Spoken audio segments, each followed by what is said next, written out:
मनसा चिंतित कार्य अर्थात मन से सोचे हुए कार्य को वाणी द्वारा प्रकट नहीं करना चाहिए, परंतु मनन पूर्वक भली प्रकार सोचते हुए उसकी रक्षा करनी चाहिए और स्वयं चुप रहते हुए उस सोची हुई बात को कार्य रूप में बदलना चाहिए। अनिरिता साहसा माया मूर्ख तव मति लुब्धता अशौचतव निर्दयतव सत्रीणा दोषा स्वभावजा।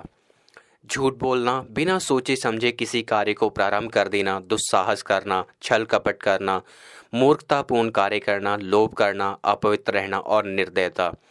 स्त्रियों में प्रायः ये दोष पाए जाते हैं। वे सामान्य बात पर भी झूठ बोल सकती हैं, अपनी शक्ति का विचार ना करके अधिक साहस दिखाती हैं, छल कपटपूर्ण कार्य करती हैं, मूर्खता, अधिक लोभ, अपवित्रता तथा निर्दयी होना, ये ऐसी बातें हैं जो प्रायः स्त्रियों के स्वभाव में होती हैं। ये स्त्रियों के स्वाभाविक दोष हैं, अर्थात अधिकांश स्त्रियों में ये होते हैं। अब तो स्त्रियां शिक्षित होती जा रही हैं, समय बदल रहा है, लेकिन आज भी अधिकांश अशिक्षित स्त्रियां इन दोषों से युक्त हो सकती हैं। इन दोषों को स्त्री की समाज में स्थिति और उसके परिणाम स्वरूप बने उनके मनोविज्ञान के संदर्भ में देखना चाहिए। भोज्या भोजन शक्ति शच रति शक्ति वरांगणा विभवो दान शक्ति शच ना अल्पस्य तपसा फलम। भोजन के लिए अच्छे पदार्थों का प्राप्त होना, उन्हें खाकर पचाने की शक्ति होना, सुंदर स्त्री का मिलना, उसके उपभोग के लिए काम शक्ति होना, धन के साथ साथ दान देने की इच्छा होना, ये बातें मनुष्य को किसी महान तप के कारण प्राप्त होती हैं। भोजन में अच्छी वस्तुओं की कामना सभी करते हैं, परंतु उनका प्राप्त होना और उन्हें पचाने की शक्ति होना भी आवश्यक है। प्रत्येक व्यक्ति चाहता है कि उसकी पत्नी सुंदर हो, परंतु उसके उपभोग के लिए व्यक्ति में काम शक्ति भी होनी चाहिए। प्रत्येक व्यक्ति चाहता है कि उसके पास धन हो, परंतु धन प्राप्ति के बाद कितने ऐसे लोग हैं जो उसका सदुपयोग कर पाते हैं। धन का सदुपयोग दान में ही है। अच्छी जीवन संगिनी, शारीरिक शक्ति, पौरुष एवं निरोगता, धन तथा वक्त जरूरत पर किसी के काम आने की प्रवृत्ति आदि पूर्व जन्मों में किन्हीं शुभ कर्मों द्वारा ही प्राप्त होते हैं। तपसा फलम का अर्थ है कि कठोर श्रम और आत्म संयम। यस्य पुत्रो वशीभूतो भार्या छंदा अनुगामिनी विभवे यश संतुष्ट सतस्य स्वर्ग इहैव ही। जिसका बेटा वश में रहता है, पति पत्नी की इच्छा के अनुरूप कार्य करती है और जो व्यक्ति धन के कारण पूरी तरह संतुष्ट है, उसके लिए पृथ्वी ही स्वर्ग के समान है। प्रत्येक व्यक्ति संसार में सुखी रहना चाहता है, यही तो स्वर्ग है। स्वर्ग में भी सभी प्रकार के सुखों को उपभोग करने की कल्पना की गई है। इस बारे में चाणक्य कहते हैं कि जिसका पुत्र वश में है, स्त्री जिसकी इच्छा के अनुसार कार्य करती है, जो अपने कमाई धन से संतुष्ट है, जिसे लोभ लालच और अधिक कमाने की चाह नहीं है, ऐसे मनुष्य के लिए किसी अन्य प्रकार के स्वर्ग की कल्पना करना व्यर्थ है। स्वर्ग तो वह जाना चाहेगा जो यहाँ दुखी हो। ते पुत्र ये पितृभक्ता सा पिता यस्तु पोषकः तनि मत्र यस्य विश्वास सा भार्या यत्र निवृत्ति। पुत्र उन्हें ही कहा जा सकता है जो पिता के भक्त होते हैं। पिता भी वही है जो पुत्रों का पालन पोषण करता है। इसी प्रकार मित्र भी वही है जिस पर विश्वास किया जा सकता है, और भार्या अर्थात पत्नी भी वही है जिसे सुख की प्राप्ति होती है। चाणक्य का मानना है कि वही गृहस्थ सुखी है जिसकी संतान उसके वश में है और उसकी आज्ञा का पालन करती है। यदि संतान पिता की आज्ञा का पालन नहीं करती तो घर में क्लेश और दुख पैदा होता है। चाणक्य के अनुसार पिता का भी कर्तव्य है कि वह अपनी संतान का पालन पोषण भली प्रकार से करे। जिसने अपने कर्तव्यों से मुंह मोड़ लिया हो, उसे पुत्र से भी भक्ति की आशा नहीं करनी चाहिए। इसी प्रकार मित्र के विषय में चाणक्य का मत है कि ऐसे व्यक्ति को मित्र कैसे कहा जा सकता है जिस पर विश्वास नहीं किया जा सकता, और ऐसी पत्नी किस काम की जिससे किसी प्रकार का सुख प्राप्त ना हो तथा जो सदैव ही कलेश करके घर में अशांति फैलाती हो। परोक्षे कार्यहंतारः प्रत्यक्षे प्रियवादिनं वर्जयेतादृशः मित्रा विषकुंभ पयोमुखम। जो पीठ पीछे कार्य को बिगाड़े और सामने होने पर मीठी मीठी बातें बनाए, ऐसे मित्र को उस घड़े के समान त्याग देना चाहिए जिसके मुंह पर तो दूध भरा हुआ है परंतु अंदर विष हो। जो मित्र सामने चिकनी चुपड़ी बातें बनाता हो और पीठ पीछे उसकी बुराई करके कार्य को बिगाड़ देता हो, ऐसे मित्र को त्याग देने में ही भलाई है। चाणक्य कहते हैं कि वह उस बर्तन के समान है जिसके ऊपर के हिस्से में दूध भरा है परंतु अंदर विष भरा हो। ऊपर से मीठे और अंदर से दुष्ट व्यक्ति को मित्र नहीं कहा जा सकता।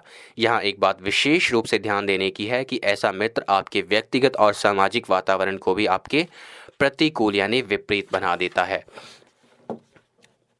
ना विश्वसेत को मित्र चा मित्रे या अपि न विश्वसेत कदाचित कुपितः मित्र सर्वगुहा प्रकाशयेत।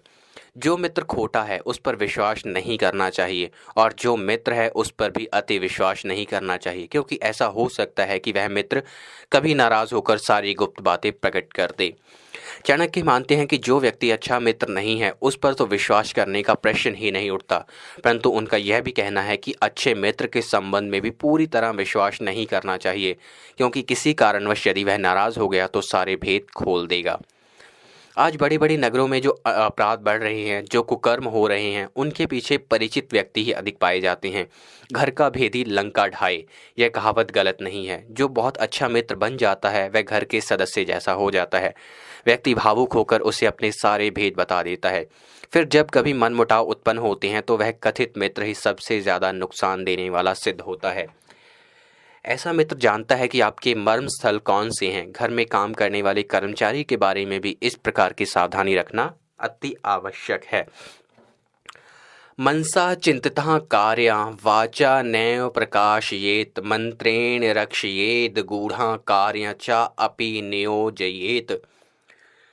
मन से सोचे हुए कार्य को वाणी द्वारा प्रकट नहीं करना चाहिए, परंतु मनन पूर्वक भली प्रकार सोचते हुए उसकी रक्षा करनी चाहिए और चुप रहते हुए उसी सोची हुई बात को कार्य रूप में बदल देना चाहिए। आचार्य का कहना है कि व्यक्ति को कभी किसी को अपने मन का भेद नहीं देना चाहिए। जो भी कार्य करना है उसे अपने मन में रखें और समय आने पर पूरा करें। कुछ लोग किए जाने वाले कार्य के बारे में गाते रहते हैं। इस प्रकार उनकी बात का महत्व कम हो जाता है और यदि किसी कारणवश वह व्यक्ति उक्त कार्य को पूरा ना कर सके तो उसकी हंसी होती है। इससे व्यक्ति का विश्वास भी कम होता है। फिर कुछ समय बाद ऐसा होता है कि लोग उसकी बातों पर ध्यान नहीं देते, उसे बेसिर पैर की हाँकने वाला समझ लिया जाता है। अतः बुद्धिमान को कहने से अधिक करने के प्रति प्रयत्नशील होना चाहिए। कष्टा च खलु मूर्खत्वः कष्टा च खलु यौवनम कष्टा तो कष्टरः चैव परगेह निवासनम। मूर्खता और जवानी निश्चित रूप से दुखदायक होती है। दूसरे के घर में निवास करना अर्थात किसी पर आश्रित होना तो अत्यंत कष्टदायक होता है। मूर्ख होना कष्टदायक है क्योंकि वह स्वयं को, अपनों को और दूसरों को एक समान हानि पहुंचाता है। मूर्खता के समान यौवन भी दुखदायी इसलिए माना गया है क्योंकि उसमें व्यक्ति काम, क्रोध आदि विकारों के आवेग में उत्तेजित होकर कोई भी मूर्खतापूर्ण कार्य कर सकता है, जिसके कारण उसे अपनों और दूसरे लोगों के अनेक कष्ट उठाने पड़ सकते हैं। चाणक्य कहते हैं कि ये बातें तो कष्टदायक हैं ही, किंतु इससे भी अधिक कष्टदायक है दूसरों के घर में रहना, क्योंकि दूसरों के घर में रहने से व्यक्ति की स्वतंत्रता समाप्त हो जाती है, जिससे व्यक्तित्व का पूर्ण रूप से विकास नहीं हो पाता। शैले शैले न मनक्य मैक्ति कहाँ ना गजे गजे साधवो ना ही सर्वत्र चंदना ना वने वने। सभी पहाड़ों पर रत्न और मणियाँ नहीं मिलती, ना ही प्रत्येक हाथी के मस्तक में गज मुक्ता नामक मणि होती है। प्रत्येक वन में चंदन भी उत्पन्न नहीं होता। इस प्रकार सज्जन पुरुष सब स्थानों पर नहीं मिलते। आचार्य चाणक्य के अनुसार प्रत्येक स्थान पर सब कुछ उपलब्ध नहीं होता। विशिष्ट वस्तुएं विशेष स्थानों पर ही होती हैं। उन्हें वहीं ढूंढना चाहिए और उसी के अनुसार उनका मूल्यांकन भी करना चाहिए। माणिक के एक लाल रंग का बहुमूल्य रत्न होता है जो सभी पर्वतों पर अथवा खानों में प्राप्त नहीं हो सकता। ऐसी मान्यता है कि विशिष्ट हाथियों के माथे में एक बहुमूल्य मोती होता है। सब जंगलों और वनों में चंदन के वृक्ष जिस प्रकार नहीं मिलते, उसी प्रकार सज्जन व्यक्ति भी सभी स्थानों पर दिखाई नहीं देते, अर्थात श्रेष्ठ वस्तुएं मिलनी दुर्लभ होती हैं। पुत्राशच विविधे शीले नियोर्ज्या स्तंतः बुधे नीतिज्ञ शील संपन्न भवन्ति कूल पूजिता। बुद्धिमान लोगों को चाहिए कि वह अपने पुत्र और पुत्रियों को अनेक प्रकार के अच्छे गुणों से युक्त करे, उन्हें अच्छे कार्यों में लगाए, क्योंकि नीति जानने वाले और अच्छे गुणों से युक्त सज्जन स्वभाव वाले व्यक्ति ही कुल में पूजनीय होते हैं। चाणक्य कहते हैं कि बचपन में बच्चों को जैसी शिक्षा दी जाएगी उनके जीवन का विकास उसी प्रकार का होगा। इसलिए माता पिता का दायित्व है कि वे उन्हें ऐसे मार्ग पर चलाएं जिससे उसमें चातुर्य के साथ साथ शील स्वभाव का भी विकास हो। गुणी व्यक्तियों से ही कुल की शोभा होती है। माता शत्रु पिता वैरी येन बालो न पाठिता न शोभते सभा मध्य हंस मध्य बको यथा। वे माता पिता बच्चों के शत्रु हैं जिन्होंने बच्चों को पढ़ाया लिखाया नहीं, क्योंकि अनपढ़ बालक विद्वानों के समूह में शोभा नहीं पाता, उसका सदैव तिरस्कार होता है। विद्वानों के समूह में उसका अपमान उसी प्रकार होता है जैसे हंसों के झुंड में बगले की स्थिति होती है। केवल मनुष्य जन्म लेने से ही कोई बुद्धिमान नहीं हो जाता, उसके लिए शिक्षित होना अत्यंत आवश्यक है। शक्लो सूरत आकार प्रकार तो सभी मनुष्यों का एक जैसा होता है, अंतर केवल उनकी विद्वता से ही प्रकट होता है। जिस प्रकार सफ़ेद बगला सफ़ेद हंसों में बैठकर हंस नहीं बन सकता, उसी प्रकार अशिक्षित व्यक्ति शिक्षित व्यक्तियों के बीच में बैठकर शोभा नहीं पा सकता। इसलिए माता पिता का कर्तव्य है कि वे बच्चों को ऐसी शिक्षा दें जिससे वे समाज की शोभा बन सकें। लाल नाद बहवो दोषास्ताड़ नाद बहवो गुना तस्मात् पुत्र च शिष्यता ताड़ येन न तो लाल येत। लाड़ दुलार से पुत्रों से बहुत से दोष उत्पन्न हो जाते हैं। उनकी ताड़ना करने से अर्थात दंड देने से उनमें गुणों का विकास होता है। इसलिए पुत्रों और शिष्यों को अधिक लाड़ दुलार नहीं करना चाहिए, उनकी ताड़ना करते रहनी चाहिए। यह ठीक है कि बच्चों को लाड़ प्यार करना चाहिए, किंतु अधिक लाड़ प्यार करने से बच्चों में अनेक दोष भी उत्पन्न हो सकते हैं। माता पिता का ध्यान प्रेमवश उन दोषों की ओर नहीं जाता। इसलिए बच्चे यदि कोई गलत काम करते हैं तो उन्हें पहले ही समझा बुझाकर उस गलत काम से दूर रखने का प्रयत्न करना चाहिए। बच्चों के द्वारा गलत काम करने पर उसे नज़रअंदाज करके लाड़ प्यार करना उचित नहीं। बच्चों को डांटना भी चाहिए, किए गए अपराध के लिए दंडित भी करना चाहिए ताकि उसे सही गलत की सही समझ आ जाए। श्लोकेन वा तदर्धेन पादे नैकाक्षरेण वह अबंधधै दिवसा कुर्याद दानाध्ययन कर्म भी। व्यक्ति को एक वेद मंत्र का अध्ययन चिंतन अथवा मनन करना चाहिए। यदि वह पूरे मंत्र का चिंतन मनन नहीं कर सकता तो उसके आधे अथवा उसके एक भाग का, और यदि एक भाग का भी नहीं तो एक अक्षर का ही प्रतिदिन अध्ययन करे, ऐसा नीति शास्त्र का आदेश है। अपने दिन को व्यर्थ न जाने दें। अध्ययन आदि अच्छी कार्यों को करते हुए अपने दिन को सार्थक बनाने का प्रयत्न करें। चाणक्य कहते हैं कि मनुष्य जन्म बड़े भाग्य से मिलता है, इसलिए उसे व्यर्थ नहीं जाने देना चाहिए। व्यक्ति को चाहिए कि वह अपना समय अपना दिन वेद आदि शास्त्रों के अध्ययन में ही बिताए तथा उसके साथ साथ दान आदि अच्छे कार्य भी करे। महान पुरुषों की विशेषताओं का वर्णन करते हुए कहा गया है, व्यसना श्रुतो अर्थात श्रेष्ठ ग्रंथों का अध्ययन करना उनका व्यसन होता है। कांता वियोग सवजनापमान ऋणस्य शेष कृनिपस्य सेवा दरिद्र भावो विषमा सभा च विणागिण नैते पद्राणित कायम। पत्नी का बिछोड़ना, अपने बंधु बांधवों से अपमानित होना, कर्ज चढ़े रहना, दुष्ट अथवा बुरे मालिक की सेवा में रहना, निर्धन बने रहना, दुष्ट लोगों और स्वार्थियों की सभा अथवा समाज में रहना, ये सब ऐसी बातें हैं जो बिना अग्नि के शरीर को हर समय जलाती रहती हैं। सज्जन लोग अपनी पत्नी के वियोग को सहन नहीं कर सकते। यदि उनके अपने भाई बंधु उनका अपमान अथवा निरादर करते हैं तो वह उसे भी नहीं भुला सकते। जो व्यक्ति कर्जे से दबा है उसे हर समय कर्ज ना उतार पाने का दुख रहता है। दुष्ट राजा अथवा मालिक की सेवा में रहने वाला नौकर भी हर समय दुखी रहता है। निर्धनता तो ऐसा अभिशाप है जिसे मनुष्य सोते और उठते बैठते कभी नहीं भुला पाता। उसे अपने स्वजनों और समाज में बार बार प्रताड़ित होना पड़ता है। अपमान का कष्ट मृत्यु के समान है। ये सब बातें ऐसी है जिनसे बिना आग के ही व्यक्ति अंदर ही अंदर जलता रहता है। जीते जी चिता का अनुभव करने की स्थिति है यह। नदी तीरे चा ये वृक्ष पर गेहेशु कामिनी मंत्रिहीना शचिराजाना शीघ्र न शच्य संशयम। जो वृक्ष बिल्कुल नदी के किनारे पैदा होते हैं, जो स्त्री दूसरों के घर में रहती है और जिस राजा के मंत्री अच्छे नहीं होते, वे जल्दी ही नष्ट हो जाते हैं, इसमें कोई संशय नहीं है। नदी के किनारे के वृक्षों का जीवन कितने दिन का हो सकता है यह कोई नहीं कह सकता, क्योंकि बाढ़ तथा तूफान के समय नदियां अपने किनारे के पेड़ों को ही क्या, अपने आसपास की फसलों और बस्तियों को भी उजाड़ देती हैं। इसी प्रकार दूसरे घरों में रहने वाली स्त्री कब तक अपने आप को बचा सकती है। जिस राजा के पास अच्छी सलाह देने वाले मंत्री नहीं होते, वह कब तक अपने राज्य की रक्षा कर सकता है। अर्थात ये सब निश्चय पूर्वक जल्दी ही नष्ट हो जाते हैं। बला विधा च विप्राण राज्ञा सैन्य बला तथा बला वित्त च वैश्याना शूद्राणा परिचय क्रम। ब्राह्मणों का बल विधा है, राजाओं का बल उनकी सेना, व्यापारियों का बल उनका धन है और शूद्रों का बल दूसरों की सेवा करना है। ब्राह्मणों का कर्तव्य है कि विधा ग्रहण करें, राजाओं का कर्तव्य यह है कि सैनिकों द्वारा वे अपने बल को बढ़ाते रहें, वैश्यों को चाहिए कि वे पशुपालन और व्यापार द्वारा धन बढ़ाएं, शूद्रों का बल सेवा है।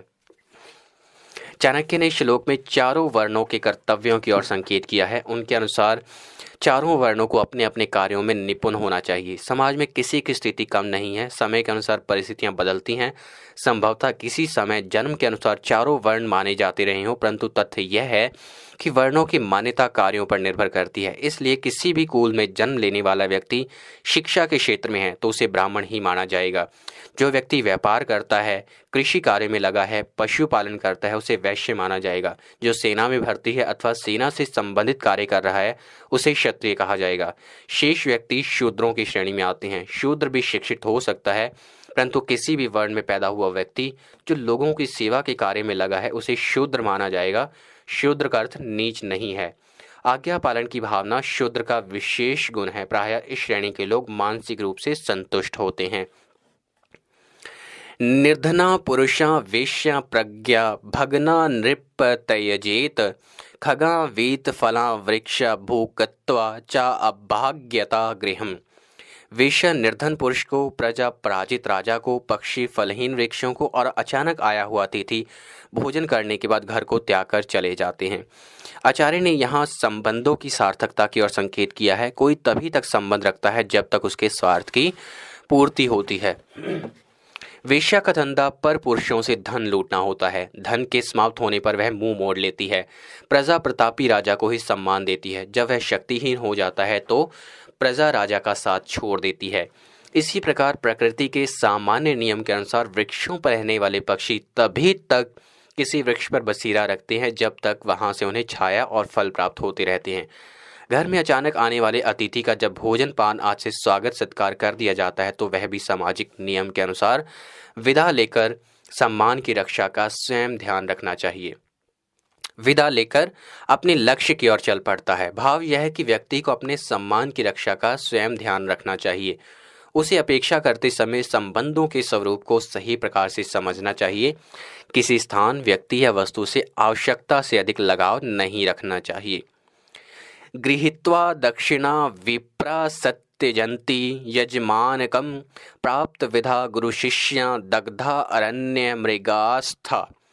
ब्राह्मण दक्षिणा प्राप्त करने के बाद यजमान का घर छोड़ देते हैं। विधा प्राप्त करने के बाद शिष्य गुरु के आश्रम से विदा ले लेता है। वन में आग लग जाने पर वहां रहने वाले हिरण आदि पशु उस जंगल को छोड़कर किसी दूसरे जंगल की ओर चल देते हैं। यह श्लोक भी उसी बात की पुष्टि करता है जिसे पहले कहा गया है। यदि कोई व्यक्ति किसी विशेष कार्य के कारण किसी के पास जाता है तो अपना कार्य सिद्ध हो जाने पर उसे वह स्थान छोड़ देना चाहिए। जिस प्रकार ब्राह्मण लोग यजमान के किसी कार्य की पूर्ति के बाद दक्षिणा प्राप्त हो जाने पर आशीर्वाद देकर वहां से चले जाते हैं, शिष्य भी विधा की प्राप्ति के बाद गुरुकुल छोड़कर अपने अपने घर चले जाते हैं। जब किसी जंगल में आग लग जाती है तो वहां रहने वाले पशु भी उस जंगल को छोड़कर किसी दूसरे जंगल की खोज में चल पड़ते हैं। अर्थात व्यक्ति को अपना कार्य समाप्त हो जाने पर किसी के यहाँ डेरा डालने की मंशा नहीं करनी चाहिए। दुराचारी दुर्दृष्टि दुरा अव्वासी चा दुर्जनः यण मैत्री क्रियते पुंभिनर शीघ्र विनय शयति। बुरे चरित्र वाले, अकारण दूसरों को हानि पहुंचाने वाले तथा गंदे स्थान पर रहने वाले व्यक्ति के साथ जो पुरुष मित्रता करता है वह जल्दी ही नष्ट हो जाता है। सभी साधु संतों, ऋषि मुनियों का कहना है कि दुर्जन का संग नरक में वास करने के समान होता है। इसलिए मनुष्य की भलाई इसी में है कि वह जितनी जल्दी हो सके दुष्ट व्यक्ति का साथ छोड़ दे। आचार्य ने यहाँ भी संकेत किया है कि मित्रता करते समय यह भली प्रकार से जांच परख लेना चाहिए कि जिससे मित्रता की जा रही है उसमें ये दोष तो नहीं है। यदि ऐसा है तो उससे होने वाली हानि से बच पाना संभव नहीं, इसलिए ज़्यादा अच्छा है कि उससे दूर ही रहा जाए।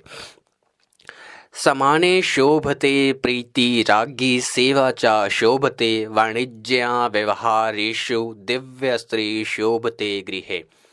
प्रेम व्यवहार बराबरी वाले व्यक्तियों में ही ठीक रहता है। यदि नौकरी करनी ही हो तो राजा की नौकरी करनी चाहिए। कार्य अथवा व्यवसाय में सबसे अच्छा काम व्यापार करना है। इसी प्रकार उत्तम गुणों वाली स्त्री की शोभा घर में ही है। अपनी बराबरी वाले व्यक्ति से प्रेम संबंध शोभा देता है। असमानता सामने आए बिना नहीं रहती, तब प्रेम शत्रुता में बदल जाता है। इसलिए क्यों ना पहले ही ध्यान रखा जाए। इसी प्रकार यदि व्यक्ति को नौकरी तथा किसी सेवा कार्य में जाना है तो उसे प्रयत्न करना चाहिए कि सरकारी सेवा प्राप्त हो, क्योंकि उसमें एक बार प्रवेश करने पर अवकाश प्राप्त होने तक किसी विशेष प्रकार का झंझट नहीं रहता। फिर वह निर्दिष्ट नियमों से संचालित होता है, ना कि किसी व्यक्ति विशेष के आदेशों से। यदि अन्य कार्य करना पड़े तो व्यक्ति अपना ही कोई रुचि का व्यापार करे। गुण युक्त स्त्री से घर की शोभा होती है और घर में अपनी मर्यादाओं और कर्तव्यों का पालन करते हुए स्त्री भी अपने सद्गुणों की रक्षा कर सकती है। अब आ गया अध्याय का सार। इस अध्याय के प्रारंभ में ही स्त्रियों की ओर ध्यान दिलाया गया है। देखा जाए तो दोष तो सभी में होता है। कुछ के पास अनेक पदार्थ होते हैं परंतु वे या तो उनका उपभोग नहीं जानते अथवा फिर उनमें उपभोग की शक्ति नहीं होती। इस अध्याय में यह भी बताया गया है कि कौन सा परिवार सुखी रहता है। सुख उसी परिवार को प्राप्त होता है जहां सब एक दूसरे का सम्मान करते हैं, एक दूसरे में श्रद्धा रखते हैं, अर्थात पुत्र को पिता और पिता को पुत्र का ध्यान रखना चाहिए। यह संसार बड़ा विचित्र है। कुछ लोग ऐसे भी होते हैं जो सामने तो मीठी मीठी बातें करते हैं परंतु पीठ पीछे बुराइयां करते हैं। ऐसे लोगों से बचकर रहना चाहिए। चाणक्य तो यहाँ तक कहते हैं कि मन से सोची हुई बात का वाणी से भी उल्लेख नहीं करना चाहिए, अर्थात अपना रहस्य अपने मित्र को भी नहीं बताना चाहिए। मूर्खता तो कष्टदायक होती ही है। जवानी और दूसरे के घर में आश्रित होकर रहना भी भारी दुख देने वाला होता है। उसके साथ यह भी ध्यान में रखना चाहिए कि श्रेष्ठ और उत्तम वस्तुएं तथा सज्जन लोग सब स्थानों पर प्राप्त नहीं होते। चाणक्य ने बार बार इस बात पर जोर दिया है कि माता पिता को चाहिए कि वे अपनी संतान को गुणवान बनाए, उनका ध्यान रखें और उन्हें बिगड़ने ना दें। आचार्य कहते हैं कि व्यक्ति को चाहिए कि वह अपना समय सार्थक बनाए, अच्छे कार्य करें। इसके साथ उनका कहना है कि सब लोगों को अपना कार्य अर्थात कर्तव्य पूरा करना चाहिए। कौटिल्य ने मनुष्य को बार बार सचेत किया है कि उसे वास्तविकता समझनी चाहिए, गफलत में नहीं रहना चाहिए। उसे यह ज्ञात होना चाहिए कि वेश्या का प्रेम एक धोखा है, इसलिए उसे इस प्रकार की स्त्रियों तथा दुष्ट पुरुषों से बचना चाहिए।